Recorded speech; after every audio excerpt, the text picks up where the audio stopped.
Hello parents and welcome back to my channel. I hope कि आप ठीक हो और अपना और अपने बेबी का बहुत अच्छे से ख्याल रख रहे हो। आज हम बात करेंगे बेबीज़ की एक बहुत ही कॉमन प्रॉब्लम के बारे में, जो कि है बेबीज़ का स्पीट अप। बेबीज़ में स्पीट अप होना बहुत ही ज़्यादा नॉर्मल है और बहुत कॉमन भी है। तो आज हम इसी बारे में बात करेंगे कि बेबीज़ का स्पीट अप होने की क्या क्या वजह हो सकती है। तो ये सब जानने के लिए मेरा ये पूरा वीडियो आप एंड तक ज़रूर देखो, और अगर ये वीडियो पसंद आए तो एक लाइक ज़रूर कर देना और मेरे चैनल को सब्सक्राइब करना बिल्कुल भी मत भूलना। तो चलिए शुरू करते हैं। सबसे पहले तो हमें ये ध्यान रखना होगा कि वॉमिटिंग और स्पीट अप बिल्कुल भी एक चीज़ नहीं है। There is a huge difference between vomiting and spitting up. Vomiting में क्या होता है कि जो स्टमक कंटेंट्स है वो फोर्सफुली बाहर आ जाता है थ्रू द माउथ, और स्पीट अप में वो इजी फ्लो होता है through the mouth. Stomach contents बाहर आता है स्पीटिंग अप में भी, लेकिन वो इजी फ्लो में आता है, बिल्कुल भी फोर्सफुली नहीं आता है। तो हमें बिल्कुल भी कंफ्यूज नहीं होना है कि बेबी का स्पीट अप हो रहा है या फिर वॉमिटिंग हो रहा है। बेबीज में स्पीट अप बहुत ही ज़्यादा नॉर्मल होता है। फर्स्ट 3 या 4 मंथ्स बेबीज में स्पीट अप होना बहुत ही ज़्यादा कॉमन है। कुछ कुछ बेबीज का स्पीट अप 6 मंथ आते आते बिल्कुल ठीक हो जाता है। कुछ कुछ ऐसे बेबीज होता है जिनका स्पीट अप 1 ईयर तक चलता है, लेकिन 1 ईयर के बाद स्पीट अप बिल्कुल ही ठीक हो जाता है, बिल्कुल भी और नहीं रहता है। तो स्पीट अप बिल्कुल ही नॉर्मल एक चीज़ है जो शुरू शुरू में बेबीज में होता है, शुरू के महीने में, जिसके लिए हम मॉम्स को बिल्कुल भी वरी करने की या परेशान हो जाने की बिल्कुल भी ज़रूरत नहीं है। लेकिन हाँ, एज ए मॉम हमें ये बातें जान लेना चाहिए कि बेबीज़ में स्पीट अप क्यों होता है, वो क्या क्या वजह हो सकती है या कारण हो सकता है जिसकी वजह से बेबीज़ को स्पीट अप हो रहा है। अगर हम मॉम्स को वो सारी बातें पता चल गई, वो कारण पता चल गया, तो शायद हम बेबीज़ का स्पीट अप थोड़ा कम कर सकते हैं।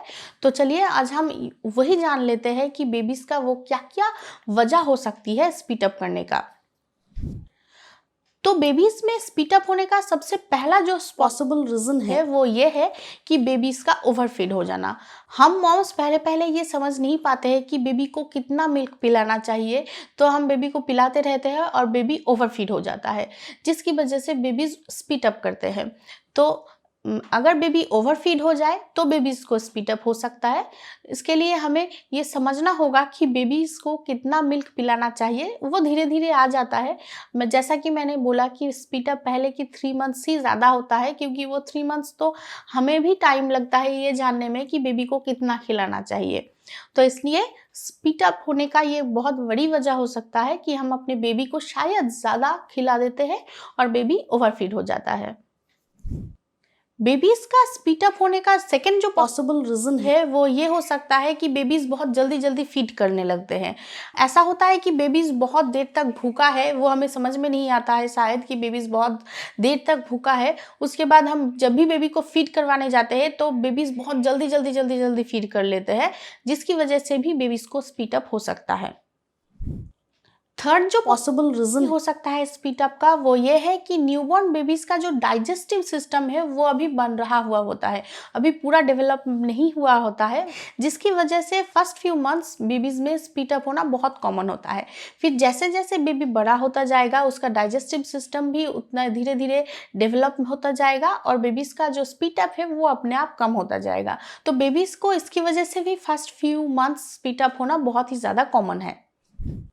बेबीज में स्पीट अप होने का फोर्थ जो पॉसिबल रीज़न है वो ये हो सकता है कि बेबीज जब फीड करते हैं तो बेबीज बहुत ज़्यादा हवा सक कर लेते हैं। बेबीज की पेट में बहुत ज़्यादा हवा चला जाने के कारण भी बेबीज स्पीट अप करते हैं।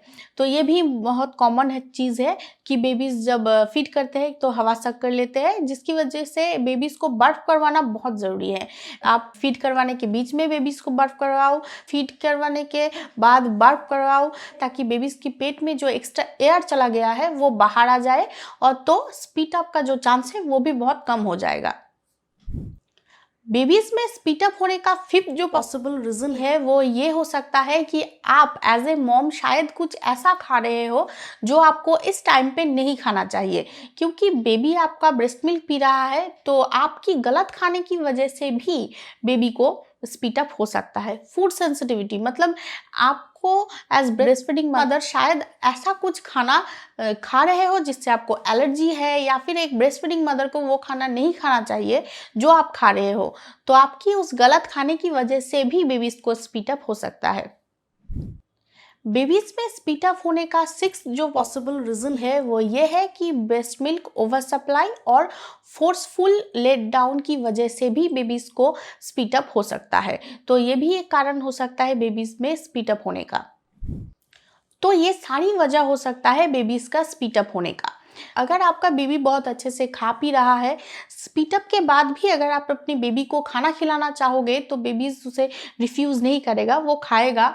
अगर बहुत अच्छे से खा पी रहा है, वो अच्छे से वेट गेन कर रहा है, एक्टिव है, बिल्कुल भी अनकंफर्टेबल फील नहीं करता है स्पीड अप के बाद, मतलब बेबी का अगर ओवरऑल डेवलपमेंट अच्छे से हो रहा है, तो स्पीड अप को लेके हमें बहुत ज़्यादा परेशान होने की बिल्कुल भी ज़रूरत नहीं है। फर्स्ट फ्यू मंथ्स बेबीज़ में स्पीड अप होना बहुत ही ज़्यादा नॉर्मल है। मुझे याद है कि मम्मम को फर्स्ट 3 और 4 मंथ्स बहुत स्पीड अप होता था, तो मैं बहुत घबरा जाती थी कि क्या हो गया है मेरी बेटी को, और मैं भाग के डॉक्टर के पास जाती थी। तो मेरे पीडियाट्रिशियन ने भी मुझे ये समझाया था कि ये भी नॉर्मल है कि बेबी को एक दिन में 10 बार स्पीड अप हो जाए, तो ये भी नॉर्मल है। अगर सब कुछ ठीक है, ओवरऑल बेबी का डेवलपमेंट हो रहा है, तो हमें स्पीड अप को लेके बहुत ज़्यादा वरी करने की ज़रूरत नहीं है। हाँ, अगर ऐसा है कि आपकी बेबी का वेट गेन की बजाय वेट लॉस हो रहा है, बेबी स्पीड अप के बाद बहुत ज़्यादा अनकंफर्टेबल फील कर रहे हैं, या फिर सबसे इम्पॉर्टेंट जो चीज़ है वो ये है कि स्पीड अप का अगर कोई कलर हो, जैसे कि ग्रीन या ब्राउन, अगर बेबी का स्पीड अप का कलर हो, तो आपको आपकी पीडियाट्रिशियन के पास तुरंत जाना चाहिए बेबी को लेके, कि क्योंकि उसमें कोई प्रॉब्लम हो सकती है अगर स्पीड अप का कोई कलर है तो। वरना overall first few months babies का स्पीड अप होना बहुत नॉर्मल है, बहुत कॉमन है, जिसकी वजह से हम मॉम्स को बहुत ज़्यादा वरी करने की बिल्कुल भी ज़रूरत नहीं है। और एक और चीज़ का भी हमें ध्यान रखना होगा कि जो मैंने पहले ही आप लोगों को कहा है कि आपकी बेबी का वॉमिटिंग हो रहा है या स्पीड अप हो रहा है, उस बात का हमें ध्यान रखना होगा। कहीं ऐसा ना हो कि आपकी बेबी का वॉमिटिंग हो रहा है और आप स्पीड अप समझ के बिल्कुल भी वरी नहीं कर रहे हो। अगर ऐसा है तो बिल्कुल भी ऐसा नहीं करना चाहिए। आपको वॉमिटिंग और स्पीड अप के बीच जो डिफरेंस है वो समझना होगा, और उसके हिसाब से आपको आपकी पीडियाट्रिशियन के पास जाना होगा। तो ये है बेबी की स्पीड अप और स्पीड अप से जुड़ी कुछ बातें जो मैंने आप लोगों के साथ डिस्कस किया है। आई होप कि ये वीडियो आप लोगों को इन्फॉर्मेटिव लगा होगा, हेल्पफुल लगा होगा। तो एक लाइक ज़रूर कर देना, और अभी तक अगर मेरे चैनल को सब्सक्राइब नहीं किया है तो प्लीज़ मेरे चैनल को ज़रूर सब्सक्राइब करो। इस वीडियो के नीचे जो लाल सब्सक्राइब बटन है उसे क्लिक करो और मेरे चैनल को ज़रूर सब्सक्राइब करो। आप अगर सब्सक्राइब नहीं करोगे तो मुझे मोटिवेशन कहाँ से मिलेगा? So please subscribe my channel, और थैंक यू फॉर वॉचिंग।